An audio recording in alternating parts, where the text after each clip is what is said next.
You know, this morning is special. When I asked Dale if I might say a few words, he kind of paused, looked at me, and he says, "Yeah, but there's one little stipulation." I said, "Okay, what's that?" He says, "Well, when you come up, they're going to stop filming, and when Jim comes up, they'll resume."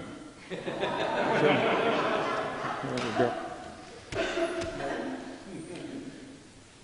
Making your way up to the pulpit here can be difficult. Terry is the gatekeeper. You see, this is a trick door. After coming here at PCMK for a little over 25 years, I figured it out. There's a button on Terry's organ.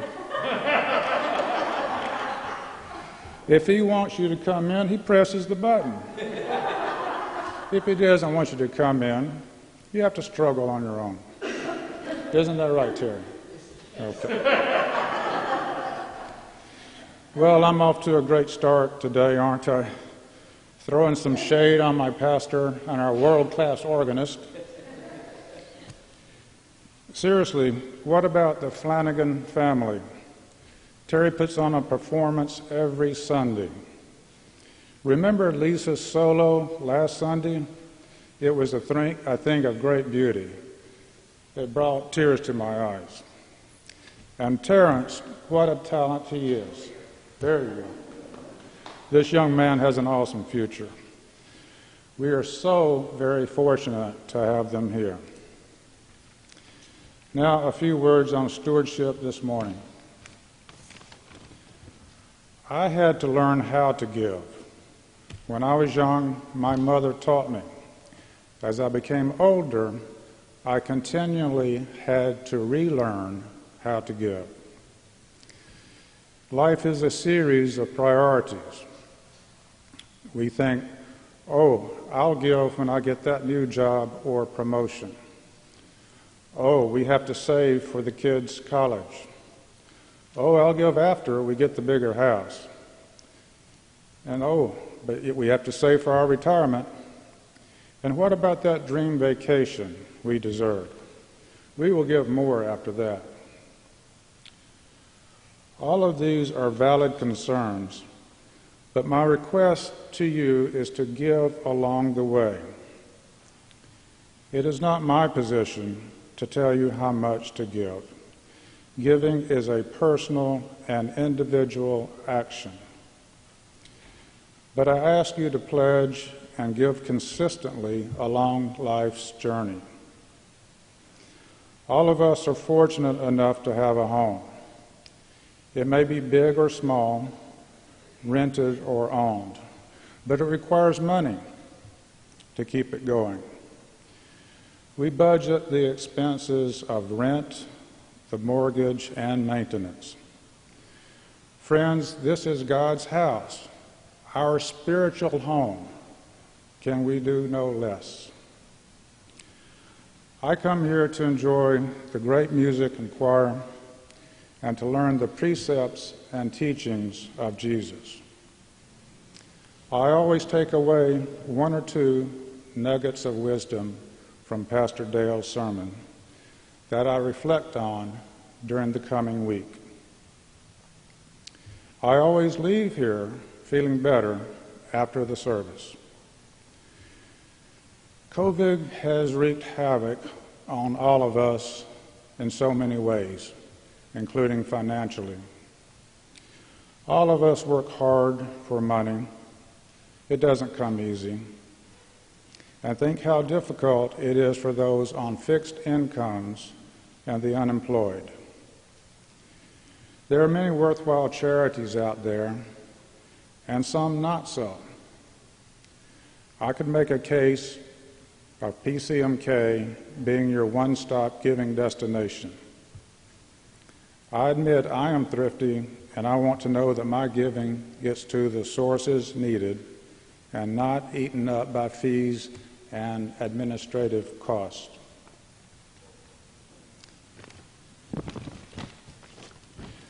Some reasons we should give. It feels good You know it's the right thing to do. It pleases God. It mirrors your church's missions. Because of you, you are helping to support our myriad of worthy missions. Think of how the recipient of your giving must feel. It may give them the only meal they get that day. It may offer them a warm place to sleep. It may be the only way they receive medicine after a natural disaster. Never forget, it is incumbent upon us as Christians to care for the poor and needy. I ask of you, make a pledge. It can be big or small. It can go up or down over the years. Please get in the habit of consistent giving. Whatever station of life you're in, please give along the way. And remember, living is giving, but giving is living. Thank you.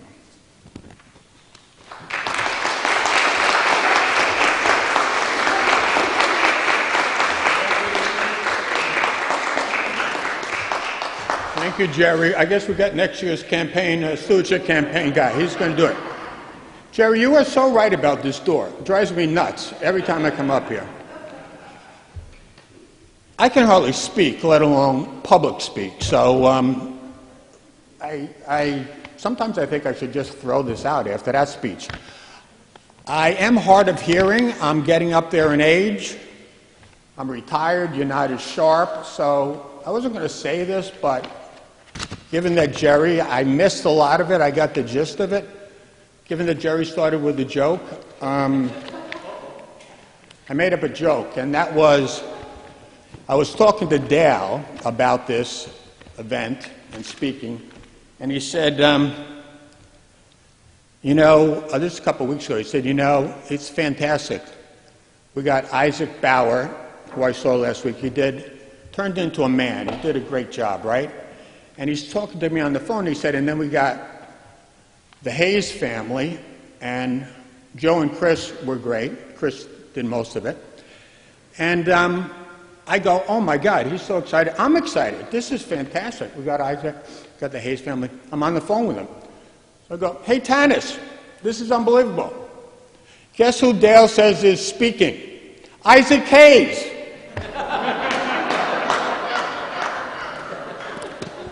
I hope he's still alive. I'm not sure if he is, but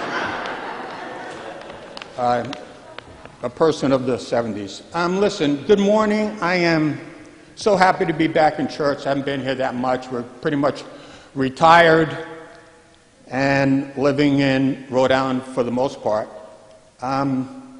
So good to see so many very good friends here, fellow congregants. This church has meant so much to Tanis and me, especially when she went through her breast cancer, but just so many other things. You guys have been great. You think of people like Isaac, who grew up in the church and now, speaks a hell of a lot better than I do, that's for sure. That was terrific. And the new people, what they've seen and they've talked about, and again, what PCMK has meant to Isaac and to the new folks. And it's really a joy. And this is our stewardship thing, is, together for joy. So, one thing I'm very joyful about this morning is many reasons, particularly, nothing puts a spring in my step and a smile on my face than asking friends for even more money. That's more with two O's. Together for joy, and why not? After the fulfillment of 2021 of many of our 2020 pandemic-related prayers and hopes. Last year was Together for Hope. We have seen the hope for preventative vaccines and boosters, as well as improved drugs to ease the effects of the virus should we catch it. Besides good news on the pandemic, we have a slew of joyful events this year, namely a bunch of grandbabies. I personally know what a joy a grandbaby is, as in 2020 we had our first little Mackenzie. I know you guys have a Mackenzie too. But that's been a big joy for this year for many people, and a shout out, I think, is in order for Dale and Elizabeth, Andy and David Bacon, who had a grandbaby this year, and Nelva and Wayne. So that was one of the more joyful events for us. I'm here today to remind myself and you, dear friends, of our vision and mission at PCMK and our responsibility as members to actively contribute to the success of that vision and mission. I wanted to thank Isaac, Bauer, Jerry, and Chris for speaking on stewardship and their meaningful comments. Thank you very much, guys. I want to express a heartfelt thank to you guys on behalf of Session and Pastor Dale, to all of you for the great response to stewardship in 2020, going back a year, the first of the pandemic, obviously. Certainly a most difficult year for everybody here and for the country. This congregation stayed together in 2020 and in 2021 via virtual church, and amazingly stayed on course financially last year, despite nobody was in church, to allow us to be close to our budget, which had originally been established prior to COVID. So that was a tremendous job by everybody in the congregation, and the session wants to express its gratitude to everybody.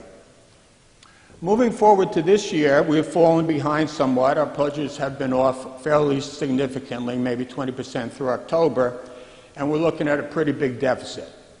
However, Christmas is coming. November, December are usually very good years, and we believe that people will be able to fill their pledges if they can do so, and we expect that we'll come in near budget, even though we're a little behind now. So with that as background, let me talk about 2022.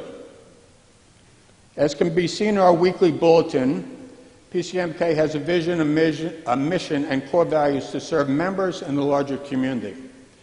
We've been doing it for well over 100 years. Further, we have the programs that accomplish what we aspire to in our fundamental statements.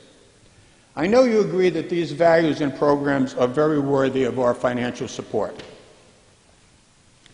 Stewardship is about our true values, what matters most to us. It is taking care of the entities and the values we want to preserve. We can all admit, at least I certainly can, that at times the things that should matter most to us don't appear to be foremost.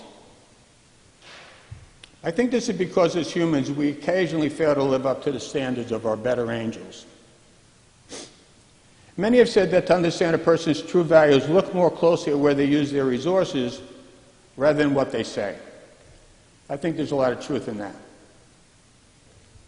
Just as we use our time and talents to be good stewards at PCMK, we need to use our financial resources to preserve and enhance that which we value, to ensure it not only survives, but thrives.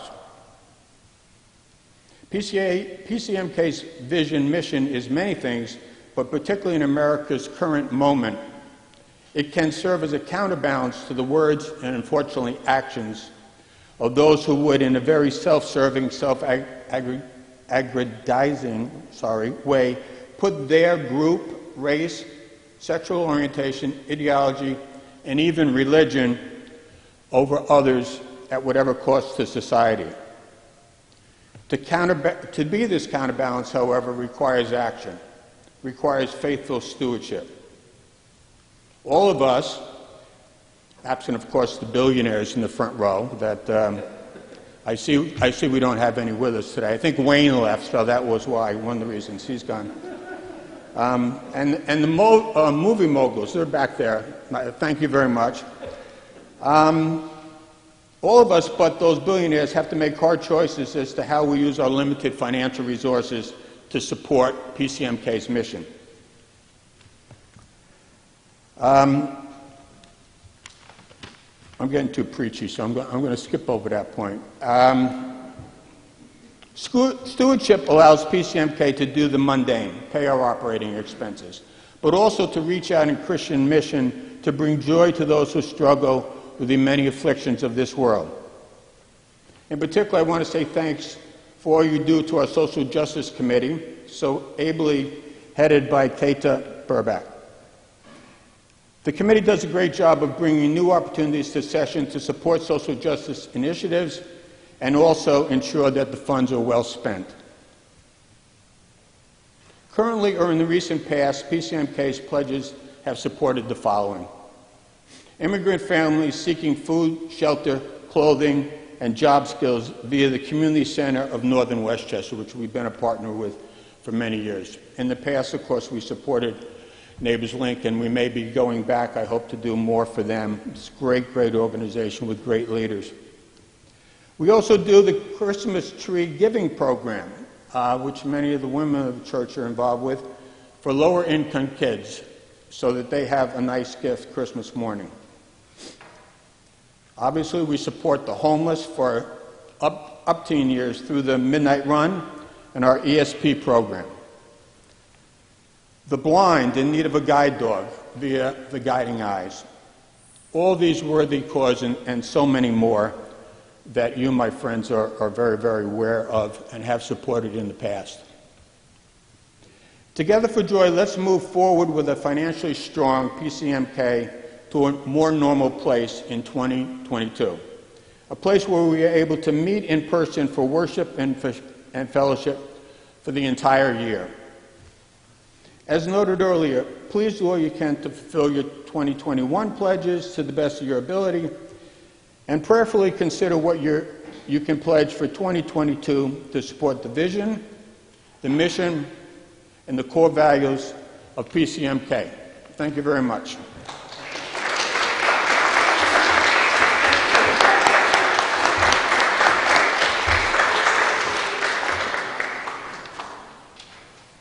Thank you so much, Jim, for your strong leadership of stewardship, and Jerry for your thoughtful remarks. Well, enough said about stewardship, other than to, if you didn't bring your pledge card with you this morning, you forgot it, it's sitting at home, there are some blank ones out on the table in the narthex. You can run and get one and fill it out and just drop it in the offering plate this morning, and we'll dedicate them together.